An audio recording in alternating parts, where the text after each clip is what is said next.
గురుగారు నేను ఇక్కడ మా సన్నిధానంలో, మా దేవాలయంలో నేను ఇరుముడి కట్టుకొని, మాల వేసుకొని, ఇరుముడి కట్టుకొని శబరిమలకెళ్ళానండి.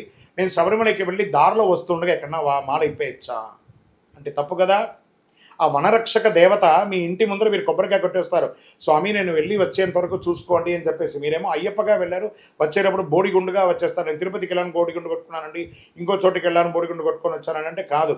ఎక్కడ మాల వేస్తే, ఎక్కడ ఇరుముడి కడితే మళ్ళీ అక్కడే వచ్చి అఖండ జ్యోతిని చూసిన తర్వాత మాల ఇప్పాలి. దారెంబడి మాల వేసి ఇప్పేస్తే ఆ యొక్క ఉపయోగం ఏంటి? కాబట్టి ఎక్కడ మాల వేసుకుంటే అక్కడే వచ్చి విరమణ చేయాలి. శరణమయ్యప్ప. అయ్యప్ప స్వామి వారికి తండ్రి ఎవరు? తల్లి ఎవరు? అయ్యప్ప స్వామి వారికి సాక్షాత్ పరమేశ్వరుడు, మహావిష్ణువు అవతారాల్లో ఒకటైనటువంటి మోహిని అవతారంలో ఉన్న మహావిష్ణువు అయినటువంటి మోహిని స్వామివారి యొక్క తల్లిదండ్రులు. మరి స్వామివారిని కలియుగంలో పెంచినటువంటి తల్లిదండ్రులు ఎవరు? స్వామివారిని పందల రాజుగా ఉన్నటువంటి ఆ రాజు పెంచాడు కాబట్టి ఎలా రాజుకు దొరికాడు?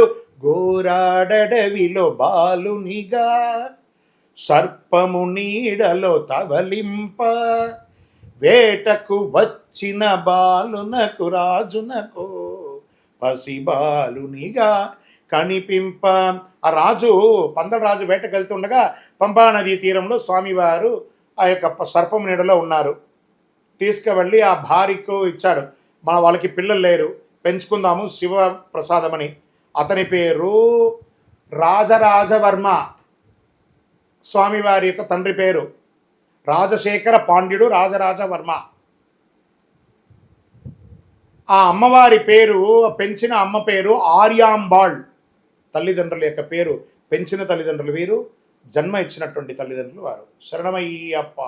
ధరించకూడని అయ్యప్ప స్వామి దీక్ష ఎప్పుడెప్పుడు ధరించకూడదు?